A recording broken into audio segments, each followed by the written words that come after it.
नमस्कार, मैं हूं अंकुर और आप देख रहे हैं सत्य हिंदी का न्यूज बुलेटिन। एक नजर अब तक की सुर्खियों पर। महाराष्ट्र चुनाव में इस बार महायुति ने ऐतिहासिक जीत दर्ज की है। 2/3 से भी ज्यादा का बहुमत हासिल हुआ है। इस बहुमत की वजह से विपक्षी खेमे के कई नेता नाराज बताए जा रहे हैं। उनकी तरफ से ईवीएम पर भी सवाल खड़े किए गए हैं। इसी कड़ी में अब अजित पवार के खिलाफ चुनाव लड़ने वाले पवार गुट के नेता युगल ने चुनाव आयोग से मांग किया है कि 19 ईवीएम के माइक्रो कंट्रोलर की जांच की जाए। उनकी तरफ से बतौर फीस चुनाव आयोग को 8.96 लाख रुपए भी दे दिए गए हैं। अब जानकारी के लिए बता दें कि अगर किसी को ईवीएम का सत्यापन करवाना था तो चुनाव परिणाम आने के 7 दिनों के भीतर आवेदन देना था। इसी वजह से जिले भर के कई उम्मीदवारों ने 137 ईवीएम के माइक्रो कंट्रोलर की जांच के लिए आवेदन दाखिल किया था। बताया गया है कि सामूहिक रूप से 66.64 लाख रुपए भी दिए गए हैं। समझने वाली बात यह है कि सुप्रीम कोर्ट ने पहले से ही कुछ गाइडलाइंस सेट कर रखी हैं। उन गाइडलाइंस के मुताबिक जो उम्मीदवार अपने क्षेत्र में दूसरे या तीसरे स्थान पर रहते हैं वो अपने इलाके की 5% ईवीएम मशीनों के माइक्रो कंट्रोलर की जाँच करवा सकते हैं। अब इस मामले में क्योंकि बारामती सीट से अजित पवार ने चुनाव लड़ा और एक प्रचंड जीत दर्ज की, पवार गुट के नेता ने उस पर सवाल उठा दिए हैं। अब उनकी जांच पर ईवीएम का सत्यापन तो होगा, लेकिन देखना दिलचस्प ये रहेगा कि निष्कर्ष क्या रहता है।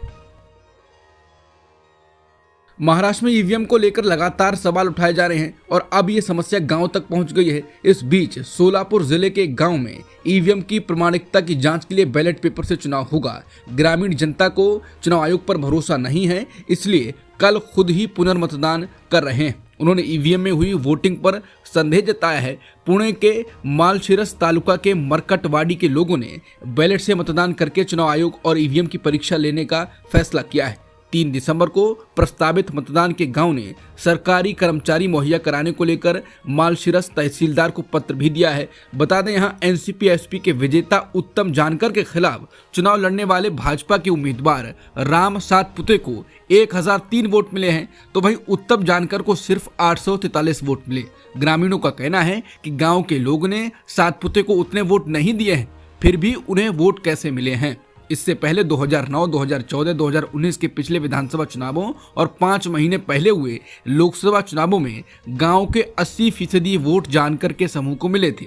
जानकर समूह ने अपने खर्च पर गांव में मत पत्रिका यानी बैलेट पर वोटिंग करने का फैसला किया है। इसके लिए इस गांव ने सरकारी कर्मचारी मुहैया कराने को लेकर मालशिरस तहसीलदार को पत्र दिया है।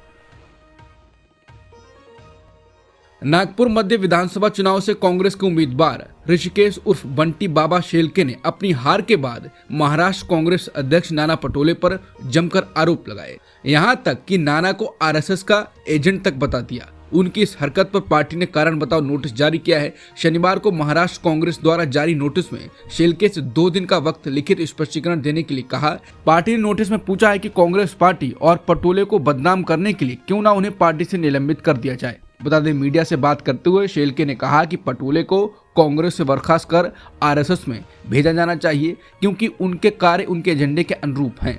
पूर्व नगर सेवक ने आगे पटोले पर उनकी जीत की अभियान को कमजोर करने का आरोप लगाया। नाना पर उन्होंने आरोप लगाया कि उनका विरोध करने वालों को ब्लॉक अध्यक्ष बनाया गया।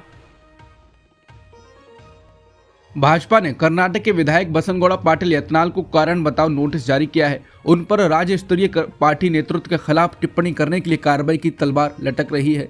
पाटिल को जारी नोटिस में कहा गया है कि राज्य स्तरीय पार्टी नेतृत्व के खिलाफ आपके निरंतर हमले और पार्टी निर्देशों की अवहेलना की खबरें सामने आ रही हैं। इसके साथ ही आप राजनीतिक और सार्वजनिक महत्व के सभी मामलों पर पार्टी के आधिकारिक रुख के विपरीत सार्वजनिक बयानबाजी सामने आई है।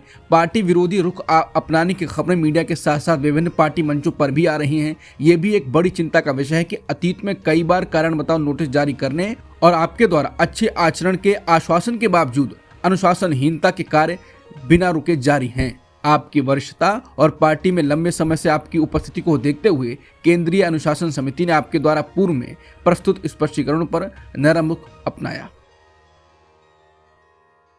कांग्रेस नेता आलोक शर्मा और प्रिया मिश्रा ने सोमवार 2 दिसंबर को सुप्रीम कोर्ट का दरवाजा खटखटाया और देश भर की अदालतों को धार्मिक स्थलों पर सर्वेक्षण करने के लिए दायर याचिकाओं पर विचार करने से रोकने का निर्देश देने की मांग की। याचिका में राज्यों को पूजा स्थल विशेष प्रावधान अधिनियम 1991 के प्रावधानों का पालन करने और 1991 अधिनियम के उल्लंघन में धार्मिक संरचनाओं या मस्जिदों का सर्वेक्षण करने का निर्देश देने वाले अदालतों के किसी भी आदेश को लागू न करने का निर्देश देने की भी मांग की गई है। याचिकाकर्ताओं ने मथुरा, वाराणसी में ज्ञानवापी मस्जिद, अजमेर शरीफ, मध्य प्रदेश के धार और उत्तर प्रदेश के संभल में मस्जिदों और दरगाहों के सर्वेक्षण के लिए जारी आदेशों की वैधता पर सवाल उठाए। वहीं प्रमुख रिटायर्ड सिविल सेवकों, राजनयिकों और सार्वजनिक हस्तियों के एक समूह ने प्रधानमंत्री मोदी को एक खुला पत्र लिखा है, जिसमें उनसे भारत में बढ़ते सांप्रदायिक तनाव को तुरंत संबोधित करने का आग्रह किया गया है। पत्र पर 17 हस्ताक्षरकर्ताओं में योजना आयोग के पूर्व सचिव NC सक्सेना,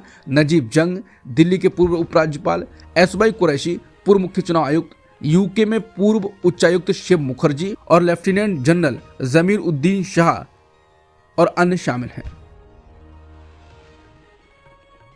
दिल्ली में एक बार फिर से किसानों का जमावड़ा होने वाला है। एसकेएम के नेतृत्व में आज हजारों किसान नोएडा से दिल्ली कूच के लिए निकले हैं।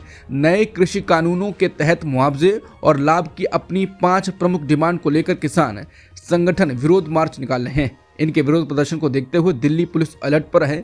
इनको रोकने के लिए कई जगहों पर बैरिकेड्स लगा दिए गए हैं। ये मार्च उस समय निकाला जा रहा है जब संसद में शीतकालीन सत्र चल रहा है। यूपीएससी वाले फेमस टीचर अवध ओझा ने राजनीति में एंट्री कर ली है। आज उन्होंने आम आदमी पार्टी का दामन थाम लिया। दिल्ली में विधानसभा चुनाव करीब हैं और ऐसे में कहा जा रहा है कि वो दिल्ली में चुनावी मैदान में उतर सकते हैं। आम आदमी पार्टी के मुखिया अरविंद केजरीवाल ने आज एक बड़ी प्रेस कॉन्फ्रेंस की। इस कॉन्फ्रेंस में ही उन्होंने अवध ओझा को लेकर ऐलान किया। फिल्म अभिनेता और भाजपा नेता मिथुन चक्रवर्ती के खिलाफ रामपुर कोर्ट में एक केस दर्ज हुआ है। वादी रेहान खान ने आरोप लगाया है कि भाजपा के एक कार्यक्रम में मिथुन चक्रवर्ती ने भड़काऊ भाषण दिया, जिससे देश का सांप्रदायिक सौहार्द बिगड़ सकता है। इस कार्यक्रम में केंद्रीय गृहमंत्री अमित शाह सहित भाजपा के कई वरिष्ठ नेता मौजूद थे। वादी का कहना है कि चक्रवर्ती के बयान से हिंदू मुस्लिम एकता को ठेस पहुंची है। उन्होंने कहा कि हमारा देश हिंदू मुस्लिम एकता की मिसाल है और ऐसे बयान समाज में नकारात्मक प्रभाव डाल सकते हैं। वादी ने यह भी तर्क दिया कि एक फिल्म अभिनेता जिसे हर वर्ग का व्यक्ति आदर्श मानता है, उनके द्वारा इस तरह के बयान देना अनुचित और निंदनीय है।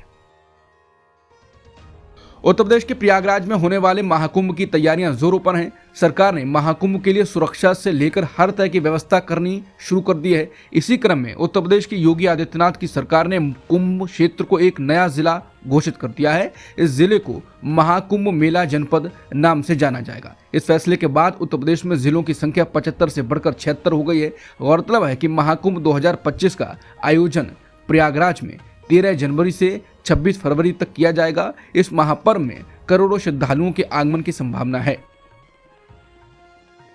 अमेरिकी राष्ट्रपति जो बाइडेन ने अपने बेटे हंटर बाइडेन को आधिकारिक तौर पर माफी दे दी है। उनके बेटे हंटर को 2 आपराधिक मामलों में दोषी पाया था। एक बयान में राष्ट्रपति जो बाइडेन ने कहा कि उनके बेटे को निशाना बनाया गया है। उन्होंने कहा कि जिस दिन मैंने पदभार संभाला, मैंने कहा था कि मैं न्याय विभाग के फैसलों में दखल नहीं दूंगा और मैंने अपना वादा निभाया।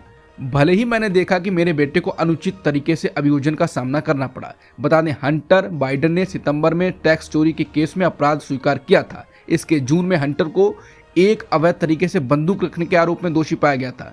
जो बाइडेन का यह फैसला उनके पहले के बयान से उलट है। सितंबर 2024 में व्हाइट हाउस की प्रेस सचिव ने कहा था कि राष्ट्रपति बाइडेन अपने बेटे के अपराधों को माफ नहीं करेंगे। जो बाइडेन के अपने बेटे हंटर बाइडेन को माफी देने पर अमेरिका के नवनिर्वाचित राष्ट्रपति ट्रंप ने अपनी प्रतिक्रिया दी। ट्रंप ने social media platform truth social में लिखा कि क्या जो बाइडेन की ओर से हंटर को दी गई माफी में 6 जनवरी के बंदियों को भी शामिल किया गया है जो सालों से जेल में बंद हैं। ये साफ तौर पर न्याय का दुरुपयोग है। सीरिया के राष्ट्रपति बशर अल असद ने उत्तरी सीरिया में विद्रोहियों के अचानक हुए हमले के खिलाफ लड़ाई में ईरान और रूस की मदद को महत्वपूर्ण बताया। अलेप्पो और उसके आसपास के विद्रोहियों के ठिकानों पर रूस ने हवाई हमले जारी रखे हैं। ईरान के विदेश मंत्री ने सीरिया की राजधानी दमिश्क में राष्ट्रपति बशर अल असद से मुलाकात की थी और उन्होंने सीरिया को ईरान की एकजुटता का आश्वासन दिया। जिसके बाद वो तुर्की के लिए रवाना हो गए। तुर्की के विदेश मंत्री हाकन फिदान ने कहा कि उन्होंने रविवार को अमेरिका के विदेश मंत्री एंटनी ब्लिंकन से कहा कि तुर्की सीरिया में तनाव को कम करने के कदमों का समर्थन करेगा। अब तक की सुर्खियों में इतना ही। बाकी खबरों के लिए बने रहिए सत्यहिंदी.com के साथ।